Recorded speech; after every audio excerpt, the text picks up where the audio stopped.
Hi, today we're going to have a look at this VDIAG tool V200 Pro Automotive circuit probe and wire finder kit.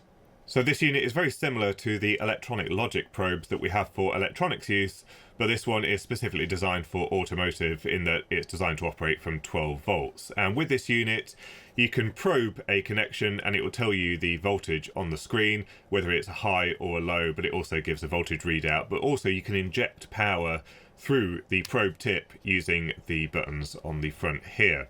This also has the ability to measure impedance or resistance and diodes, and it can also output a tone onto a wire that you're connected to it. And here is the tone receiver.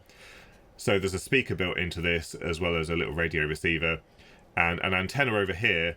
And when you have this unit connected up to a wire that's either broken or where you can't find the other end, you can then use this antenna and start looking around the engine bay or around the cabin and find where you get the loudest tone, and that'll indicate where that wire is.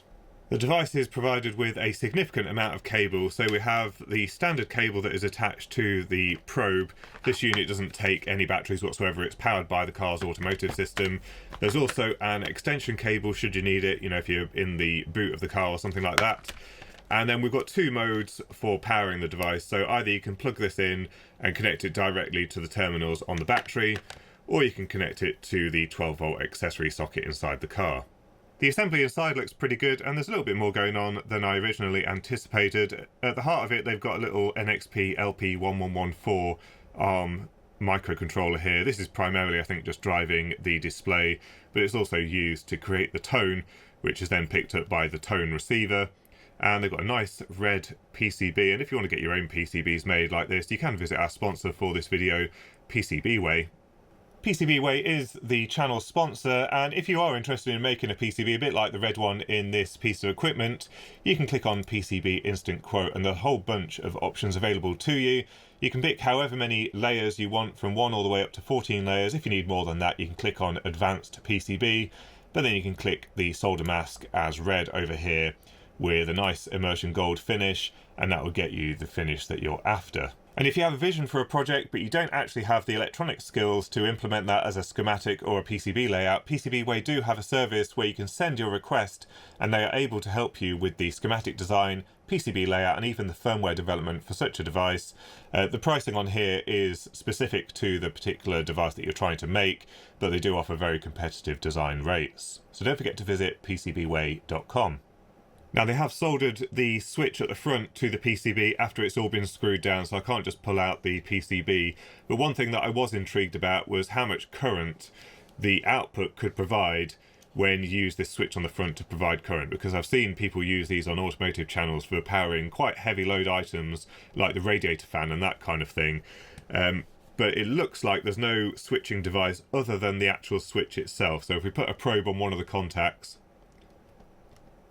we have continuity straight to the connection from the battery, and similarly over here as well. And then the center connection here goes straight to the probe at the end here. So the only thing I would caution is the wires here are extremely thin. It's this thin wire which is providing the power from the battery. And you can see it's only got these very thin wires inside, so you probably really wouldn't want to draw more than 5 amps for any kind of period of time. You might get away with just starting up a fan if the load is sort of less than 10 amps, but you wouldn't really want to be providing power long term through this probe. When you power the unit up, it powers up some LEDs near the probe so that you can see where you're probing, which is quite nice, and it goes straight into voltage measurement mode. So let's connect some power to the tip here. And you can see it reads 0 volts and it's giving a green indication, indicating that it's basically connected to ground. As we increase the voltage, we see it change to red at about 0.7 volts or so. And then as we increase the voltage, we can continue reading voltages up to the battery voltage. So that allows you to read voltage nice and easily. There's also other functions built in, so if we press the button on here, it switches between the modes, so we can actually read some AC waveforms, which is quite useful if you're probing something like a mass airflow sensor that outputs a PWM waveform. You can also read resistance, and you can also check diodes. On the bottom of the unit there's a couple of auxiliary cables with crocodile clips on the end, and to use the resistance and diode test modes, use the black lead with the little crocodile clip here, and you can test for a diode junction. Now interestingly, rather than displaying the forward voltage of the diode, it actually just displays an impedance, which is quite an odd measurement, but it does say that it's forward biased here, and you can see the compliance voltage is probably about 2.5 volts or so. It's illuminating that blue LED. For reading resistance, it's the same situation. Use the black lead here, and I think it's only for coarse reading. This one's reading 988 ohms. This is a precision 1K resistor here, and if we flip it to the other side, 9.9K. This is a 10K resistor, so it's good enough for indication to see what's going on, but it's not the world's most precise multimeter. Now here is the oscilloscope functionality, and we're feeding in a 10 kHz sine wave, and this is supposed to be 10 volts peak to peak. However, it doesn't seem to measure the voltage entirely accurately, and if we increase the frequency, you can see that happening in real time on the display, but about 30 kHz or so it starts to alias, and then as we go up a bit further we basically start getting garbage, and the frequency measurement fails just here.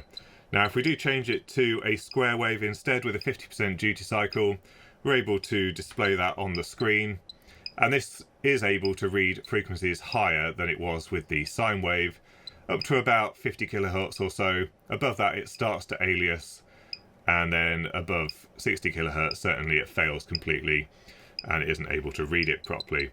Now given that many sensors in the vehicle use a PWM waveform to relay their information because it's a little bit more robust in a noisy electrical environment, one thing that I would say is missing from here is the ability to read the duty cycle or the pulse width, because this is currently set to 50%. However, as we decrease that, it's not immediately obvious. In fact, it fails at below 10% or so. It's not immediately obvious that this isn't outputting a variable waveform, because the pulse widths look slightly different here, and also it does miss some data. So you can hear, every time you hear that click, it's starting a new scan, but there is a dead band over here where it's not actually doing anything. Next, let's take a look at the tone tracer, and to turn this unit into the tone generator mode, there's a switch on the cable which is set to position 2, and then it starts putting out a signal on the red cable. So on the breaker finder, which is basically just a radio receiver, there's a volume control on the side here. There's also a headphone socket, which is quite useful if you're using it in a noisy environment, and then you can use the test button, and when you hold it near the cable it makes that standard tone. Now one of the use cases for this is supposedly to test whether you've got a broken cable, so I'm going to attach it to this bit of wire that I got under here that does have a break in it, and we'll see if we can find where it is. The one thing to note about these is they do pick up the signal from quite a distance away, so even if I'm holding it away from the connected wire, you can still hear it. But if we run the antenna along the wire, you can hear there's a sudden change in amplitude around this point here.